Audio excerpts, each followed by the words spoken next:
Do you ever wonder who you are beyond your job, your titles, your accomplishments? This is the question I was forced to confront when the company I'd spent a decade pouring my soul into shut down. My work had been my entire identity, and without it, I didn't know who I was anymore. 10 years earlier, I had co-founded Embrace, a social enterprise that created a low-cost, portable incubator for premature babies in underserved communities. Our technology could work without constant electricity, making it usable in remote parts of the world. We set an audacious goal to save 1 million babies. I moved to India, where over 20% of all the world's premature babies are born, and I made that mission my life.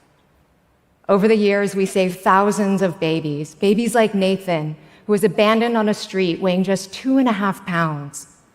He was rescued by an orphanage and kept inside our incubator for weeks. He survived. 7 months later, I visited the orphanage and I held him in my arms. A few months after that, he was adopted by a family in Chicago. Stories like this kept me going. Along the way, we were recognized by President Obama and funded by Beyoncé. Our work was featured in headlines all over the world. On the outside, it looked like a success story. But the truth was, on the inside, I felt like I was drowning in stress, exhaustion, self-doubt. The work weighed so heavily on me, there were moments I felt like I could barely breathe. 10 years in, after countless setbacks, from manufacturing to distribution to funding challenges, we had to shut down the company. I failed. I hit the lowest point of my life. I was having panic attacks, I was depressed, I couldn't sleep, I felt completely broken in mind, body, and spirit. So I decided to set off on a healing journey. I packed a surfboard and a suitcase, and I bought a one-way ticket to Indonesia, where I threw myself into healing with the same intensity I'd once poured into my company. I was willing to do anything because this was a matter of survival. I was going to heal the shit out of myself. I meditated for days in silence in the jungle until I hallucinated. Although I'm pretty sure those cockroaches on steroids were real. I did psychedelic journeys. I dove with sharks so I could learn to relax. I don't know why I couldn't just get a massage like a normal person. I burned holes in my leg for a frog poison ceremony. It was supposed to purge my past. Instead, I think I purged everything I'd ever eaten in my entire life. But the real breakthroughs came only when I began to confront my childhood. Growing up, my father showed his love by pushing me to excel. I remember in 2nd grade, on weekend mornings, I would cuddle with him, and he would warm my cold feet under his as he quizzed me on my times tables. Thanks to those drills, I won all the math competitions in my class. When I didn't meet his expectations, I was punished, violently. When I was 12 years old, I came home from school one day and I decided to read my history book on the front lawn. It was a beautiful, sunny day. When my father came home and saw this, he flew into a rage. He decided homework shouldn't be done on a lawn, it should be done at a desk. And so he beat me. And he demanded that I apologize. I refused because for the first time in my life, I knew I had done nothing wrong. I also knew I was utterly powerless.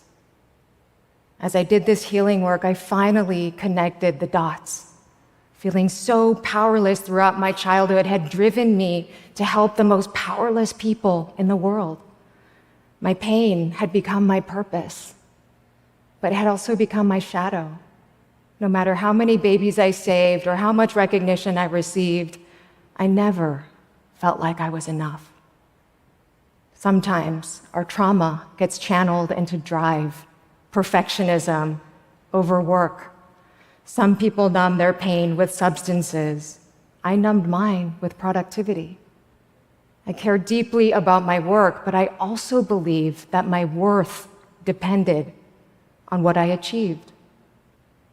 I finally stopped trying to achieve my way out of pain. Here's how I found my way back to myself. First, I slowed down and I just let myself feel. For most of my life, I had disconnected from my emotions to survive. Research shows most of us do this. We avoid painful emotions through working, drinking, social media, and other endless distractions. But when we suppress our emotions, they don't go away. They actually resurface more intensely, often as anxiety, depression, or burnout. So I let myself feel it all. I got really comfortable with being uncomfortable. I sobbed until I had no more tears left. I trembled with fear. I raged with anger. I learned you can't think your way out of pain. You can't work your way out of it. You have to feel your way through it. Second, I learned to let go of outcomes. Everything is constantly changing. The only thing that is certain is uncertainty. Nothing teaches me this lesson more viscerally than being in the ocean, where my conditions are changing moment to moment based on the winds, the tides, the swells. Because of this, it's so important to be present and to not be attached to anything, including outcomes. I realized I'd become so attached to an outcome for embrace that I pushed past all my limits. And when the company failed, it shattered my sense of self. I now know I'm not defined by my external successes or failures.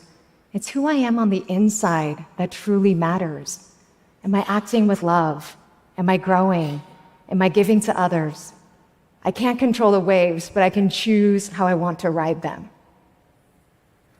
And lastly, I learned self-compassion. I did this through recognizing all the different parts of myself. The warrior who had fought every battle. One of my exes nicknamed this part of me Genghis Khan. The overachiever who had pushed me to work past exhaustion.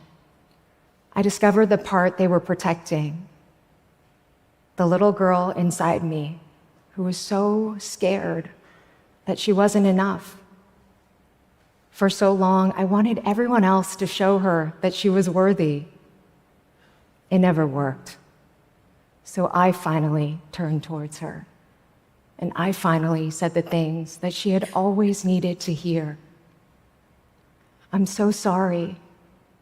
You didn't deserve that. You are enough, and you are loved.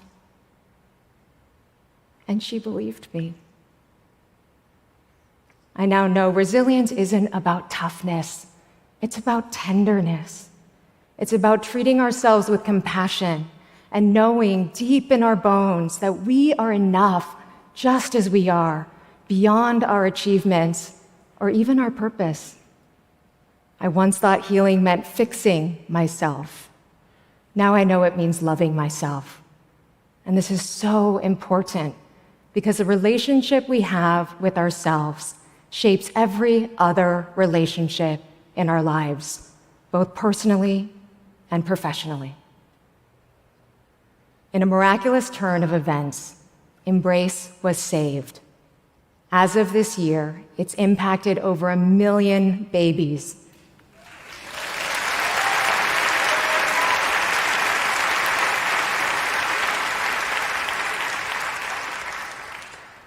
I'm so proud of this accomplishment, but what I'm most proud of is learning to embrace myself. Thank you.